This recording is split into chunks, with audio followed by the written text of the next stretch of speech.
this is the beginning of a new day. Last night I left you off with Flagstaff adventures. Turned out there weren't too many adventures had. We went to go grocery shopping and we watched some TV and kind of just drove around, but it was a little rainy and everyone was really tired. I think jet lag is kind of hitting everybody now.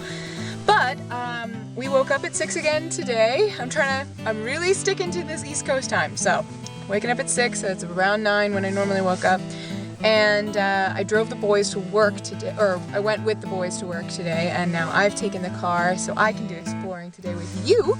And so we just dropped them off in Winslow at the health center there for, it's the Navajo and Hopi tribes. And now this was not on the itinerary, but I saw signs for Meteor Crater. Seemed pretty cool, and we tuned into the little radio station that they were advertising on some road sign, and it was saying it was 2 miles wide, caused by this, catastrophic meteor hit, it could have destroyed a whole town, it was just really cool, interesting information. So I pulled off the road, and now I am here at the Meteor Crater, so in just a second I will show you footage of what I see. Alright, bye! So here we are in the middle of the crater museum. My tour starts at 9 and it's currently 8:45, so I'm just hanging out here. Not a whole lot to look at inside this little pavilion place. But here we are. Oh, there's a nice view. Let's go over there. So here's the view of where we are, at least.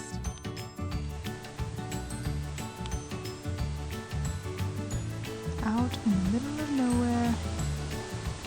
And then over here is the crater.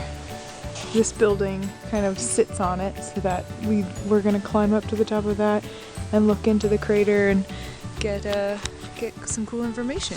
This is apparently the world's best preserved meteor crater, which is pretty cool.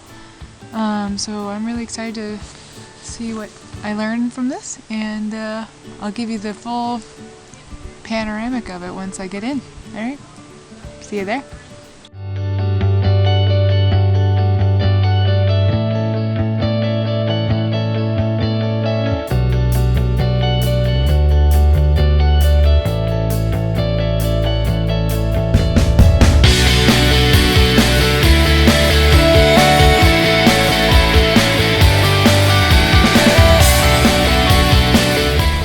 This crater was made 50,000 years ago by a meteorite that hit going 40,000 miles an hour, which would take you from LA to New York in 5 minutes. Holy crap.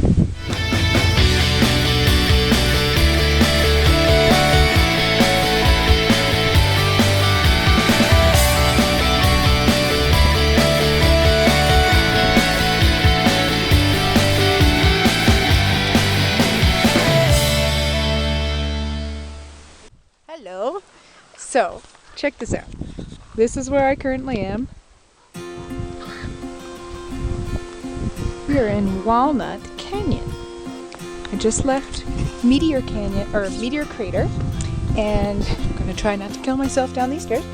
And we're gonna hike to see some ancient cliff dwellings where Native Americans lived in the side of the cliff. Holy moly. Look at this. It's just gorgeous. And these stairs are very treacherous. But at least there's railings and paved stairs. Check it out. Here's the edge of the sidewalk. And that's a very steep cliff down into a valley.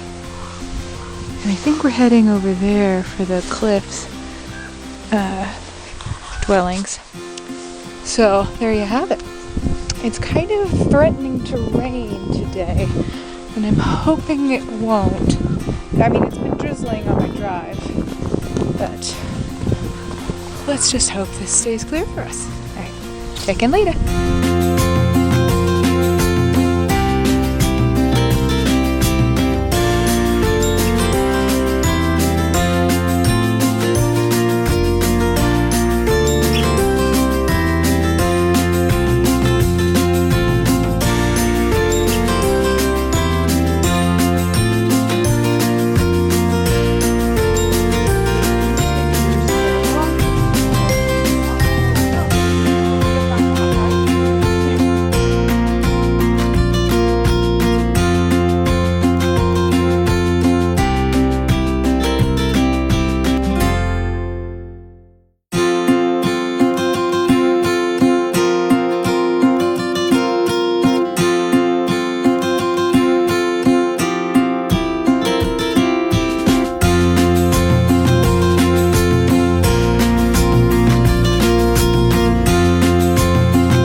finishing up the Walnut Trail, the Walnut Canyon Trail, and this is my view right now.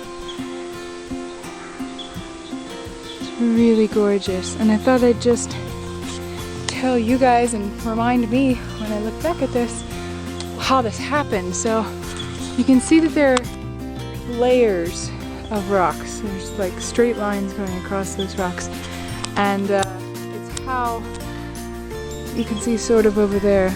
That's where some cliff dwelling houses were.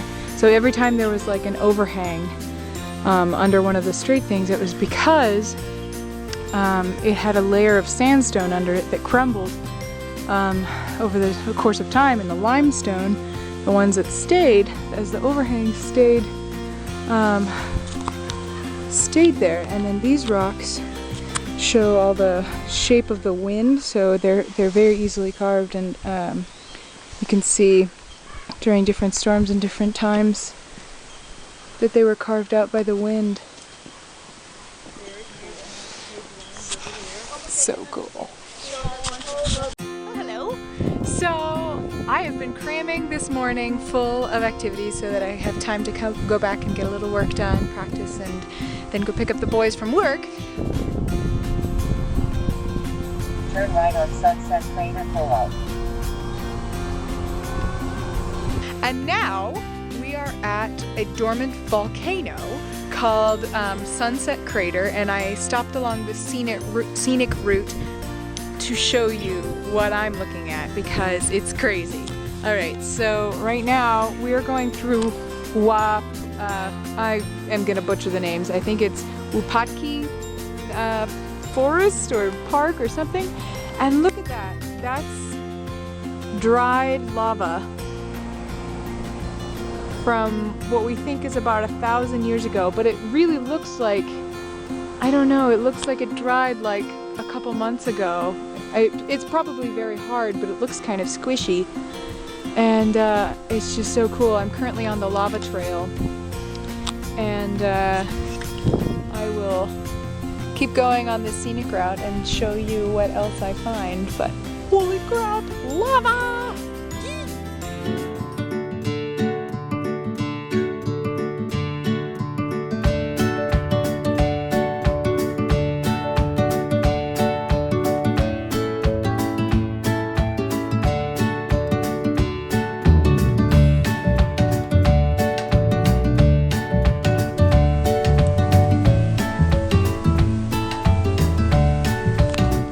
Pan of Cinder Valley, where I don't know if you can see, but you can see a bunch of blank spots in the hills with black volcanic rock. Here's the little volcanic rock right here, and it's all covering right here and throughout the hills, all over these mountains.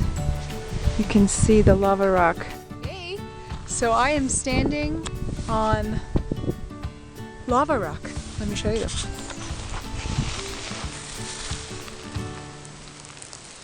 This is like 1,000-year-old dried lava. Look at this cool tree.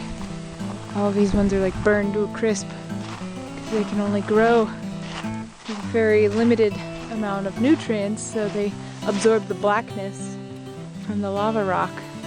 It's so cool! This is the Painted Desert.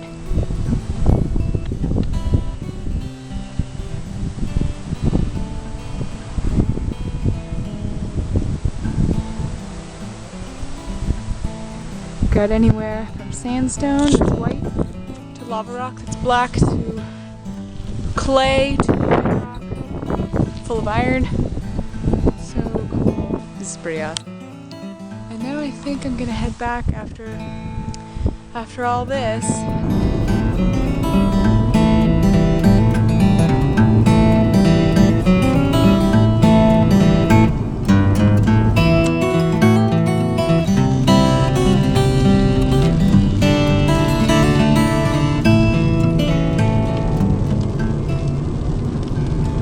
Check this out. This is a 1,000-year-old Native American house that they built.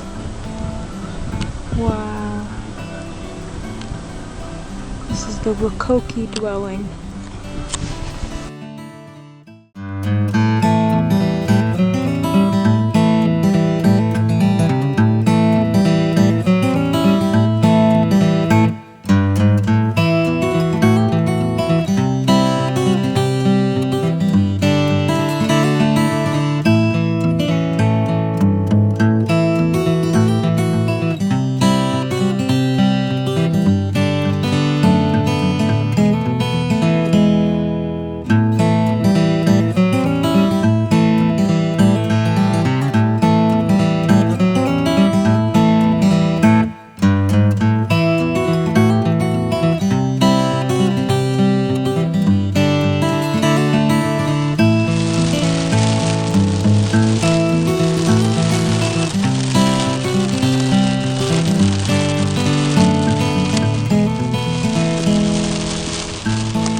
Hello, hello!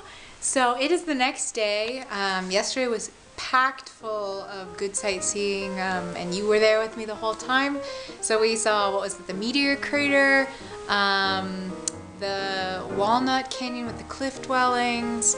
We saw the Sunset Crater that was with all the lava and a dormant volcano, and the Wupatki, like ancient ruins, and all of these amazing things. And then the hail at the end of the day, that was crazy. Like if you were in the car with us, you would have seen like everything around was just this like serene, perfect blue sky with the sun shining, and then there was this one cloud, like ominous low cloud above us that was just like hailing on us. It was crazy.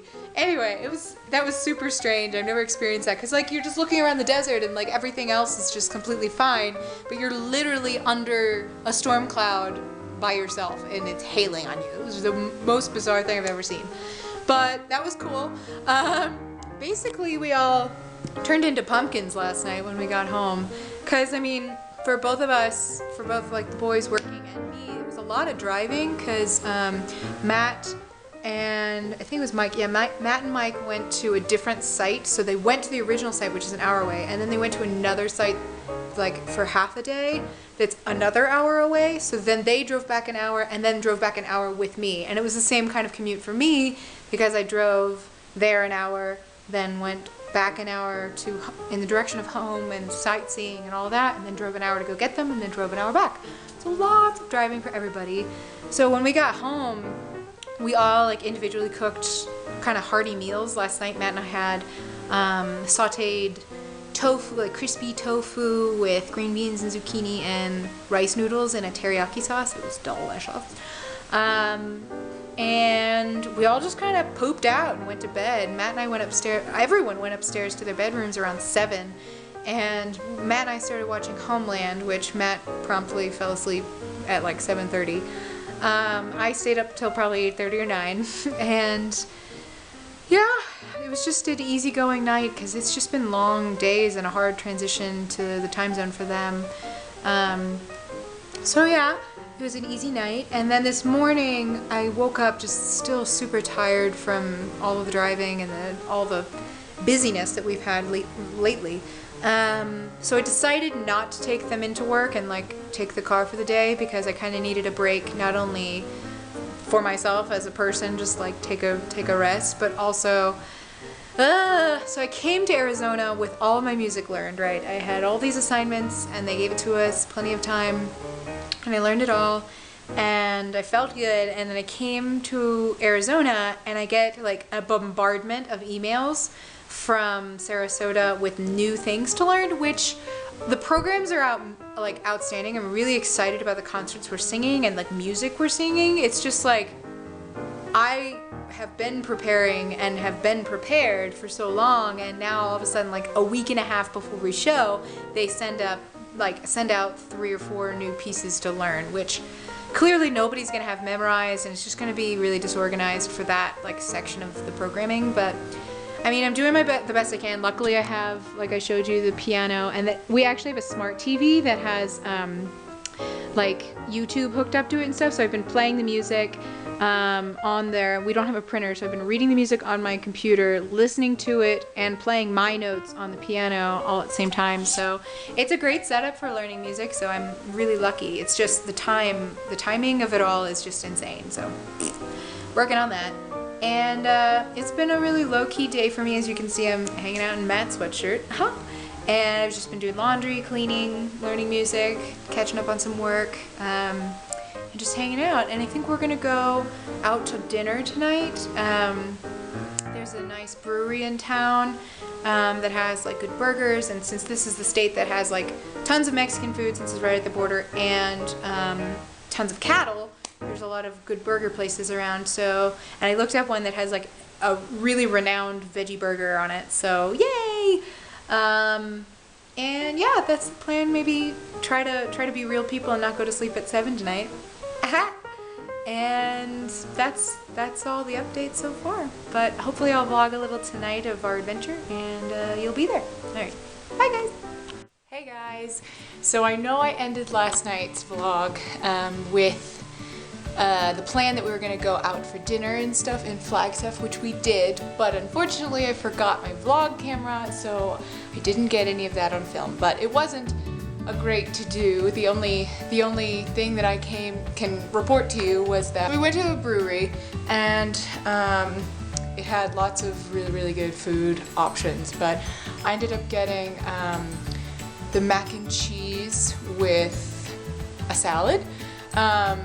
It's always a struggle as like, you know, a mostly vegan person traveling, because not because I'm not because of the veganness, but because of my food issues. Like I have these food restrictions that are related to a disorder I have, which is called gastroparesis, which basically just means anything that is especially fibrous or has certain qualities to it that I won't get into the biology of the food stuff, but there are certain qualities of foods that trigger a very slow reaction in my stomach, and it clogs everything up and causes acid reflux for me. So there are a lot of foods that are just like very fibrous, like cauliflower and broccoli, and like fruits with skins like peaches and apples, that take anybody's stomach a little bit longer to process than others. And that's kind of, you know, why doctors say eat more fiber, it'll make you regular, because it like condenses your fecal matter together. Whereas I need no help condensing my stuff together, so I try to stay away from the super fibrous things.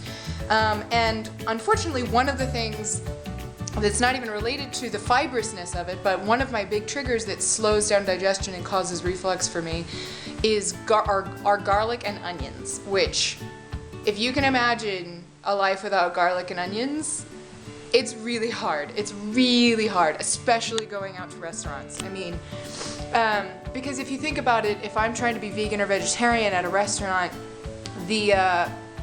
normally the options are full of garlic and onions, because they use that as a very delicious flavoring of, you know, whatever, the beans or whatever I'm eating. And so I often feel kind of torn between my decision to be vegan, which is not related to my stomach. It's because, I mean, the dairy is part of my stomach stuff, so that was a natural progression. But I'm avoiding dairy and then specific fruits and vegetables and garlic and onions, basically. And that's what I have to do so that I feel good, because my stomach will just not respond well to garlic and onions and all those things.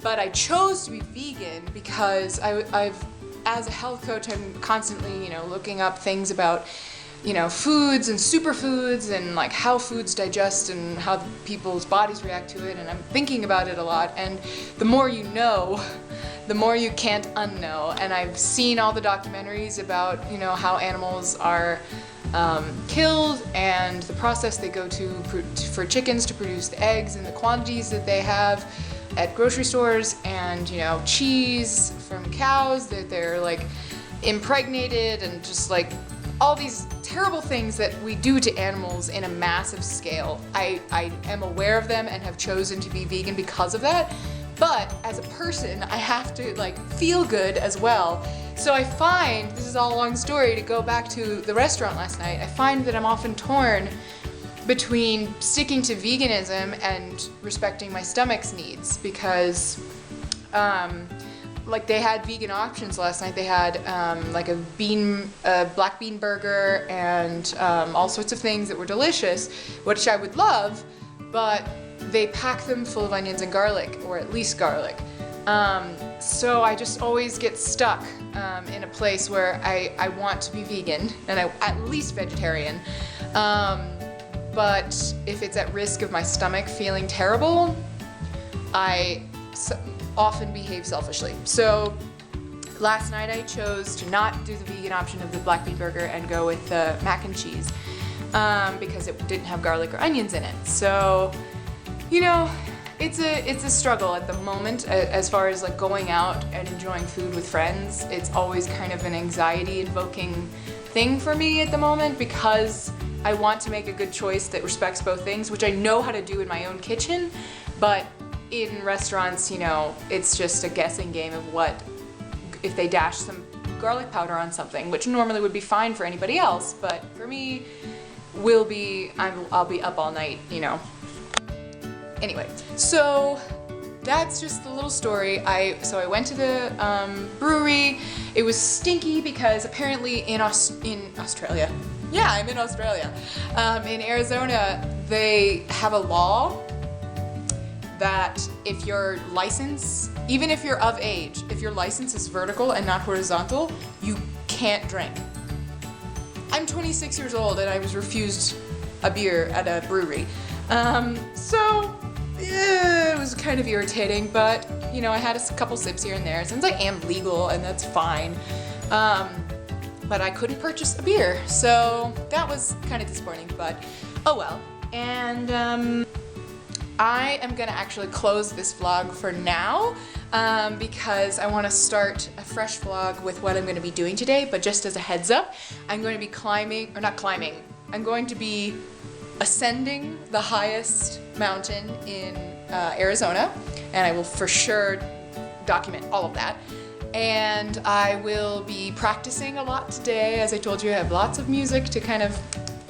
So, since I leave tomorrow officially, and then rehearsal starts Sunday, tomorrow being Friday, and rehearsal starts Sunday, I really need to kind of crack down. So I'll be practicing, I will be going on a mountain, and it's gonna be amazing. And I'm going stargazing with Matt tonight because that was on my bucket list of like going out into the desert and seeing the stars in their vast array. And who knows what else? We may go over to the Lowell Observatory, that's here in Flagstaff. That's where they discovered Pluto, so kind of a cool place. But otherwise, I will show all of that to you in my next vlog, and in the meantime, thank you for watching. It means a lot that you guys are interested in, you know, watching my trip and hearing my little thoughts. So I will see you in the next vlog. All right.